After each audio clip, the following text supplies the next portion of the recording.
Hello students, कैसे हैं आप सब। आज हम अपना नया टॉपिक करने वाले हैं। आज हम एक पोएम करेंगे और हमारा पोएम का नाम है फायर एंड आइस। अभी जो पोएम है, यहाँ पर दो चीज़ें रखी है, आग और बर्फ़। ओके, तो यहाँ पर जो दो चीज़ें दे रखी हैं, इनका जो मीनिंग है पोएम के अंदर वो बिल्कुल डिफरेंट है। यहाँ पर जो फायर है, इस फायर वर्ड का जो मीनिंग आएगा वो आएगा हमारा डिज़ायर। डिज़ायर मतलब इच्छा। और जो आइस है, इस आइस का मतलब है यहाँ पर हेट्रेड। जो ये पोएम है, ये रॉबर्ट फ्रॉस्ट नाम के पोएट द्वारा लिखी गई है, जो कि एक अमेरिकन पोएट है और काफ़ी फेमस पोएट है वो। ये हमेशा इमोशंस को लेके इंसान के पोएम को लिखता है, या जो रियलिटी होती है उस रियलिटी बेस पे ये पोएम लिखता है। अभी जो पोएट है, इस पोएट को लगता है कि जो हमारी जो ये अर्थ है, ये जो वर्ड है हमारा, ये कहीं ना कहीं दो चीज़ों की वजह से बर्बाद हो जाएगा या ख़त्म हो जाएगा। उसमें से जो एक है वो दे रखा है इसमें, फायर यानी कि आग, यानी कि इंसान की डिज़ायर यानी कि उसकी इच्छा। और दूसरा दे रखा है हमारा आइस, यानी कि बर्फ़। और अगर डीप मीनिंग कहे तो घृणा, या फिर किसी से कह सकते हो दुश्मनी कह सकते हो वो, या बैर। ओके, तो दो चीज़ों की वजह से हमारी जो है ये धरती ख़त्म हो सकती है। अब सोचोगे कैसे। वैसे डिज़ायर ही है। और हमारी अक्सर जब हमारा मूड ख़राब होता है कभी भी, या हमारे किसी से लड़ाई होती है, उसका मेन दो ही रीज़न होते हैं। एक होता है डिज़ायर, कि भाई तुम्हारे अंदर किसी चीज़ को लेके बहुत ज़्यादा इच्छा है किसी चीज़ को करने की या किसी चीज़ को पाने की। तो उस चीज़ को पाने के लिए कभी कभी हम नेगेटिव रास्ते पर भी चले जाते हैं, जो कि कहीं ना कहीं हमें नुकसान ही पहुंचाता है। हमें ही नहीं, हमारे आसपास के लोगों को भी नुकसान पहुंचाता है, जिसकी वजह से बड़ी बड़ी लड़ाइयाँ भी हो जाती है, वॉर हो जाते हैं बड़े बड़े। और दूसरा है हमारा आइस या हेटेड या घृणा। कई बार होता है कि हम छोटी छोटी बातों पे दूसरे लोगों से गुस्सा आ जाते हैं। हम अपने मन के अंदर किसी दूसरे लोगों के प्रति घृणा पैदा कर लेते हैं, यानी कि दुश्मनी पैदा कर लेते हैं। और वो दुश्मनी भी कहीं ना कहीं लास्ट में जाके वॉर पे या लड़ाई पे ही ख़त्म होती है। तो देखा जाए तो ये दोनों ही चीज़ें एक जगह पे आके ख़त्म होती है, वो है लड़ाई। और लड़ाई से कभी भी किसी का अच्छा हुआ ही नहीं है। वैसे हमारे जो वर्ल्ड वॉर्स वगैरह हमारे हुए हैं, वो उससे कहीं ना कहीं हमारी धरती को नुकसान नुकसान पहुंचा बहुत ज़्यादा।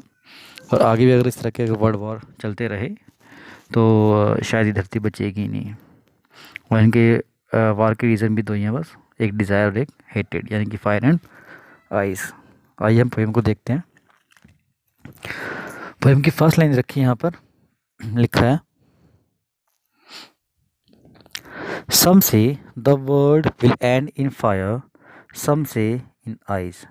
जो पोइट हमारा वो कह रहा है कि कुछ लोगों का ऐसा कहना है कि जो हमारा पूरा का पूरा वर्ल्ड है ये आग से तबाह हो जाएगा या ख़त्म हो जाएगा। और कुछ लोग कहते हैं कि आइस से ख़त्म हो जाएगा। यानी कि कुछ लोग कहते हैं कि ये जो इंसान की जो डिज़ायर है, उसकी इच्छा है, उसकी वजह से जो है ये धरती हमारी जो है, वर्ल्ड हमारा ये ख़त्म हो जाएगा। क्योंकि देखो, जो लोगों की जो इच्छाएं होती है ना, जो डिज़ायर होती है, वो कभी फिनिश नहीं होती है, वो हमेशा बढ़ती ही रहती है। वैसे अभी चाइना और इंडिया को ले लो। चाइना वाले इंडिया की ज़मीन पे कब्ज़ा करते आ रहे, क्यों? क्योंकि उसके अंदर की इच्छा जो बढ़ती आ रही है कि उससे मुझे और ज़मीन चाहिए, मुझे और ज़मीन चाहिए। ओके, ऐसे ही आइस यानी कि दुश्मनी, घृणा। लोगों के बीच में आजकल इतनी नफरत पैदा हो गई है, हद से ज़्यादा नफरत पैदा हो गई कि अब लोग एक दूसरे के शक्ल देखना पसंद नहीं करते। कई बार तो बहुत छोटी छोटी बातों पे किसी ने किसी को चाकू मार दिया, किसी ने किसी को गोली मार दी। यानी कि कहीं ना कहीं हमारे जो दिल है, दिलों के अंदर दुश्मनी पैदा होती आ रही है और बढ़ती जा रही है वो धीमे धीमे। तो वही चीज़ यहाँ पे रखिए कि हमारा जो वर्ड है वो पूरा या तो फायर से एंड हो जाएगा उसका, या आइस से एंड हो जाएगा उसका, यानी कि हेटेड से, desire and hated. From what I have tested of desire I hold with those who favour fire.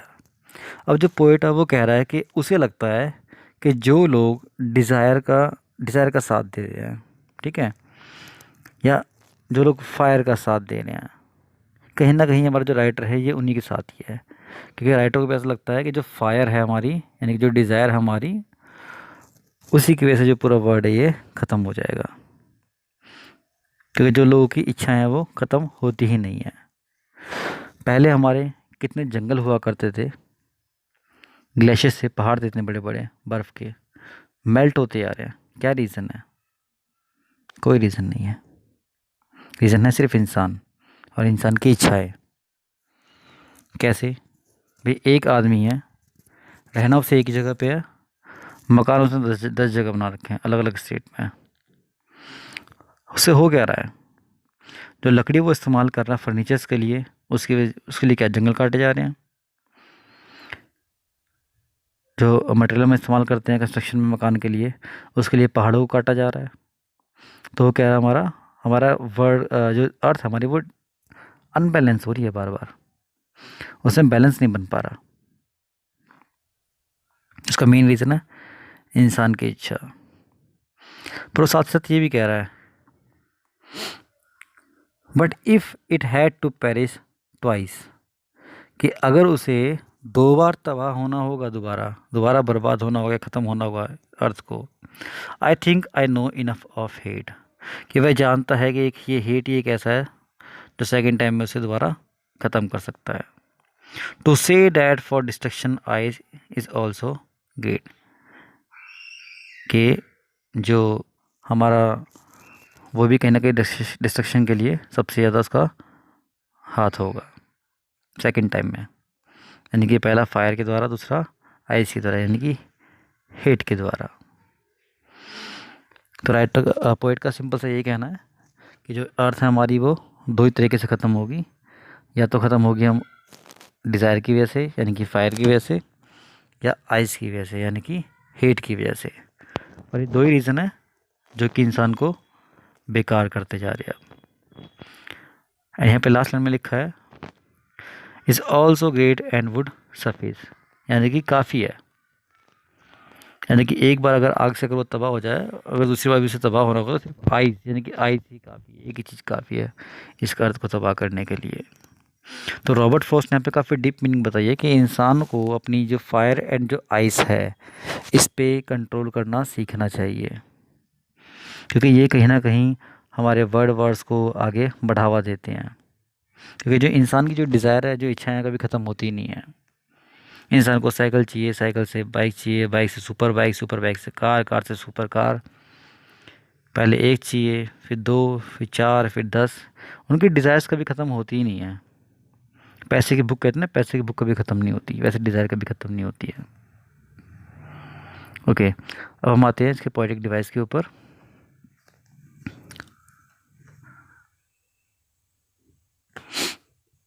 Poetic device में देखेंगे आप सबसे पहले पर्सनिफिकेशन।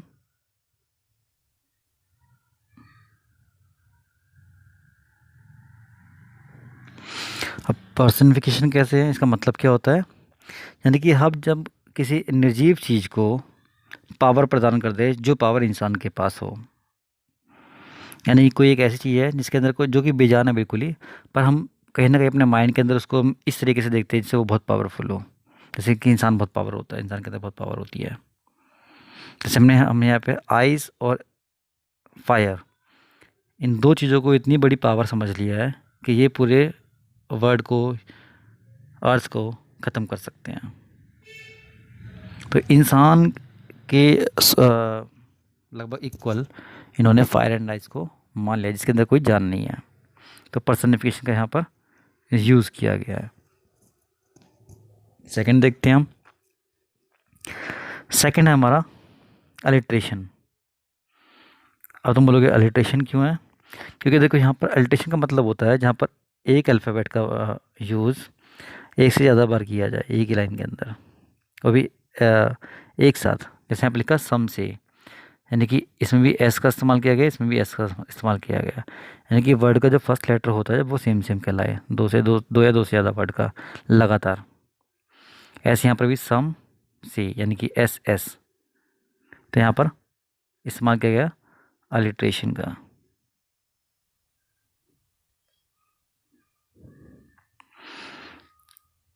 ये पोएटिक डिवाइस था हमारा।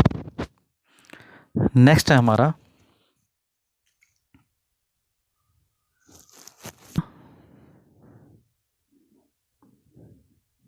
एनाफोरा। एनाफोरा होता है क्या है, जब एक या एक से ज़्यादा जगह पर सेम इमोशन का यूज़ किया जाए। जैसे यहाँ पे लिखा है सम से दोनों बार जो पोएट है उस पोएट का जो इमोशन है, जो कहने का मतलब है, वो एक ही है। ओके, तो ऐसी जगह पर हम यूज़ करते हैं पर्टिकुलर डिवाइस, उसे हम कहते हैं एनाफोरा। अब नेक्स्ट देखते हैं हम पर्टिकुलर डिवाइस, देखते हैं इसका rhyming scheme. Fire, desire, fire. तो यहाँ पर हो क्या रहा है, सेम चीज़ का यूज़ हो रहा है। तो हम इसे कहेंगे ए एंड ए। और यहाँ से रखा इसके बाद आइस, तो आइस के लिए हम यूज़ कर लेंगे बी का। मैं थोड़ा स्क्रीन को छोटा कर देता हूँ ताकि इजली विजिबल हो जाए। फायर ए, डिज़ायर ए, फायर ए। आइस के लिए बी, फिर ट्वाइस के लिए बी, क्योंकि दोनों की साउंड सेम आ रही है। ऐसे यहाँ पर भी साउंड सेम आ रही है, बी। उसके बाद hate, C, great, C, and ice suffice same हो गया, तो इसको भी हम बी कर देंगे। तो हमारी क्या आ रही है rhyming scheme A B B C B. तो हमारी ये राइमिंग स्कीम निकल के आ रही है इस तरीके से। चलो क्लास को ओवर करते हैं अब।